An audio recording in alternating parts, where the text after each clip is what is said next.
This video will help you boost your CELPIP listening score by 2 to 3 points as we dive into the test format, scoring secrets, question types, smart note-taking tricks, and real strategies that actually work. Alright, first things first. What's the CELPIP listening test really about? It's not just about hearing, it's about understanding, catching the details, picking up on tone, and interpreting the meaning behind what's said. So you will listen to a mix of everyday conversations and workplace chats. It could be like nothing too academic or formal, but you need to stay sharp. The test has 6 parts. Each part gets slightly tougher and pushes you a bit further. So you are going to be tested on how well you can listen for information, opinions, intentions, and inferences. So, yes, it's more than just playing a podcast and zoning out. Total test time would be around 47 to 55 minutes long, and you will listen to 8 parts and answer about 38 questions in total. And unlike school exams, you can't rewind the video, it plays only once. That's it. So, ears open, folks. Now, let's see how the listening test is scored. Each question is worth 1 mark. No partial credit, no fancy tricks. Your self-pip level, which goes from 1 to 12, is based on how many you get right, but it's not a simple percentage. There is a little magic in the scoring curve, but don't worry too much about that. You need to focus instead on building accuracy and consistency, getting all the easier ones right and doing decently on the tougher ones. That can still earn you a really good score. Okay, so let's break down the structure. There are 6 parts. Think of it like climbing a staircase where each step is a bit higher. So, part one is listening to problem solving. You'll hear two people working through an issue. Think like roommates discussing rent or someone asking for help at a store. Okay. And part two, listening to a daily life conversation. So, this part is like more casual, real life situations. Could be best friends planning for something, they will go for a trip or a co-worker chat. And part three is listening for information. So here in this part, one person gives the information, kind of like a voicemail, an announcement, or someone planning how to use a service. And part four is listening to a news item. So a short radio style report focus on the facts, not the fluff. And part five, group discussion. So this one is trickier. Here you get multiple people discussing a topic, more than three, four. You've got to keep a track of who's saying what. And part six, listening for viewpoints, a single speaker giving an opinion, and your job is to catch their tone, purpose, and feelings. Each part brings its own flavor and challenge, so keep practicing across all types. Okay, now I'm going to give you the note taking tips and listening strategies. Very, very important is the note taking. So even though the audio plays once, don't get panicked. You're allowed to take notes, and trust me, those scribbles are gold.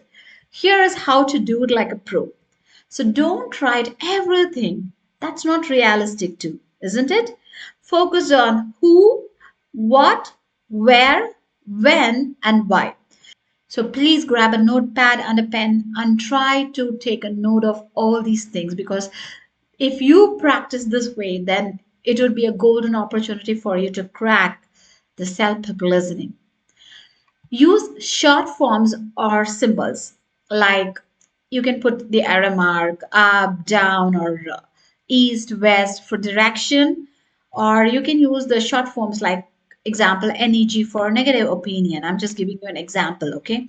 So try to use the short forms or symbols that will save your time while taking notes. And don't worry about full sentences, just catch the key facts or feelings. And here are some listening strategies that really help. So you have to preview the questions before the audio begins, because that gives you a clue what to listen for. And listen for transition words like however, so, but, finally, because these words signal important shifts in the context. And try to keep an eye on the tone, whether the speaker is happy or sarcastic, annoyed or frustrated. Okay, try to understand the tone and do not assume. If it's not said, that means it's not given. Try not to guess it. Don't guess. So you can listen once, jot the notes, and try to summarize it. Now let's talk about the kinds of questions that you will face. What are the different types of questions that you will get? You're going to see a mix of multiple choice, one answer, multiple choice, multiple answer, information matching, fill in the blanks, order events, choose the best response. Okay, so the first one is multiple choice, one answer. This one is the classic one. You have to choose the best fit. Try to read all the options before clicking. And multiple choice, multiple answers. So here, more than one answer could be correct. And if you pick one wrong, then you lose points. Information matching. So you have to match a speaker statement with the right category or heading. So this needs sharp note taking. Remember that. And fill in the blanks. This one, you listen, then complete a sentence. You have to watch out for exact wording here. And order events, yes, you will arrange things in the order they happen in the audio. So it's the sequence of events that happened. And choose the best response. You are given a situation and you need to pick what the speaker would probably say next. So prediction, obviously, based on the context given. So here, each question type demands a slightly different listening mindset, right? You're not just answering, you are predicting, recalling, and interpreting in real time. So, what are the important listening skills that you need to have in order to crack this listening task? Focused listening. So you have to train your ear to catch specific information. If there is any background noise, tune it out. And inference making. Sometimes the speakers won't say it directly. You need to read between the lines in order to make the inference. So try to do that. And tone recognition. Is the speaker joking or angry or just being polite? Try to catch the emotional tone because that will help you to unlock tricky questions. And then paraphrasing, yes, CELPIP loves to trick you with synonyms. So try to build your vocabulary and spot paraphrase in answer choices. The next one and the last is the predictive listening. Based on what's said, what's likely to come next. So it's actually the prediction, right? Based on the context given, you have to guess what will happen next. This will especially help you in part 6. I hope these strategies are trainable. So try to do a little each day. Even 15 minutes of focused listening practice will level up your skills. All right, that was your CELPIP Listening Masterclass. We covered the format, scoring, question types, note taking hacks, and pro listening skills.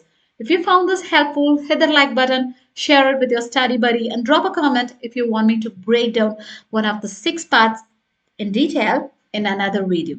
Until next time, keep listening, keep learning, and keep leveling up. You've got this. Bye bye.